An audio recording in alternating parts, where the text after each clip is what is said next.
आपल्यासोबत आहे सत्यजित देशमुख सर. काय सांगणार? पाहायला जर गेलं तर बिबट्याचं प्रमाण वाढलेलं आहे, शेतांमध्ये जाते आणि त्यामुळे मोठ्या प्रमाणात नुकसान होतं आहे. विधानसभेमध्ये प्रश्न देखील तुम्ही उपस्थित केलेला आहे, एकंदरीत काय सांगाल? नाही, आता असं आहे की बिबट्यांच्या संदर्भातला प्रादुर्भाव तो प्रचंड मोठ्या पद्धतीनं वाढला आहे. आमच्या भागामध्ये नरभिक्षक बिबट्यांच्यामुळं एक सर्जेराव मारुती खबाले नावाचा एक आमचा अत्यंत उमदा तरुण मधल्या काळामध्ये मृत्युमुखी पडला होता. नंतर राजवीर हनुमंत पाटील नावाचा एक छोटा बालक हा दुर्दैवानं बिबट्याच्या हल्ल्यामध्ये मृत्युमुखी पडला. आणि त्यानंतर आम्ही सगळ्या मंडळींनी आक्रोश केला, जनतेनं आक्रोश केला. अगदी तिथलं असणारं वन खात्याचं कार्यालयसुद्धा त्यावेळेस त्याची नासधूस झाली होती. आणि म्हणून या असणाऱ्या परिस्थितीचं गांभीर्य विचार करून आम्ही निर्णय घेतला की सरकारच्या नजरेसमोर हा सगळा असणारा विषय जो आहे तो गांभीर्य त्याचं आणावं. आणि त्या माध्यमातून ही लक्षवेधी मांडली. या लक्षवेधीमध्ये आम्ही पहिलं प्राधान्यानं विषय मांडला तो म्हणजे निर्बीजीकरण करावं. कारण का बेसुमार संख्या आता बिबट्यांची वाढल्यामुळं खूप मोठ्या पद्धतीनं बिबट्यांची संख्या झालेली आहे.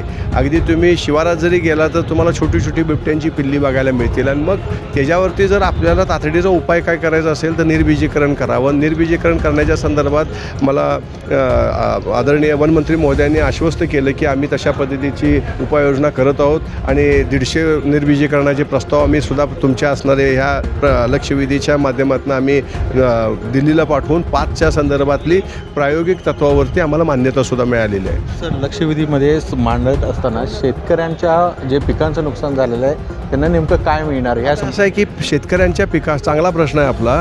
शेतकऱ्यांच्या पिकांचं नुकसान हे बिबट्यांच्यापासनं कमी आणि गव्यांपासनं, रानडुकरांपासनं, माकडांपासनं जास्त आहे. माकडं पकडायसाठी तुम्हाला तज्ज्ञ टीम तयार करायला लागणार. रानडुकरांना मारायसाठी तुम्हाला आता काही आपल्या असणाऱ्या वन खात्याच्या प्रावधानामध्ये बदल करायला लागणार. आणि गव्यांच्यापासून नुकसान तुम्हाला थांबवायचं असेल तर तुम्हाला VPT करायला लागतील. आणि त्याचबरोबर तुम्हाला मोठ्या जाळ्या बांधायला लागतील.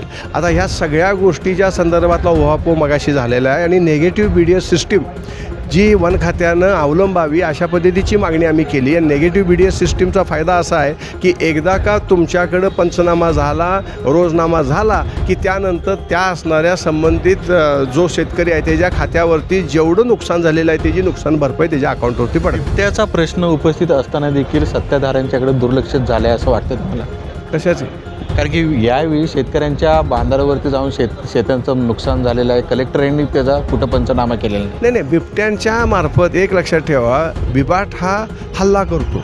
त्यामुळे हल्ल्याच्या संदर्भात ज्यावेळेस कुठलाही प्रकार घडतो त्यावेळेस आमचं म्हणणं एवढंच आहे की वन खात्यानं तत्पर राहावं. यावेळेस पारधी नावाचे तिथले जे असणारे आरेफ होते त्यांच्याकडनं तशा पद्धतीचं नियोजन झालं नाही. तो आक्रोश होता. साहेबांनी तिथं आम्ही तो विषय मांडल्यानंतर त्यांनी सांगितलं की सक्तीच्या रजेवर पाठवलेल्या अधिकाऱ्याला आम्ही निलंबित करत आहोत. आणि त्या माध्यमातून जनतेच्या मनातल्या असंतोषाचा आदर किंवा सन्मान आदरणीय प्रशासनानं किंवा मंत्र्यांनी सुद्धा केला. ही या निमित्तानं तुम्हाला मला सांगावंसं वाटतं. धन्यवाद आमच्याशी बातचीत केल्याबद्दल. कॅमेरामॅन कल्पेश मोरेसह मी प्रसंजित जाधव, LS मराठी, मुंबई.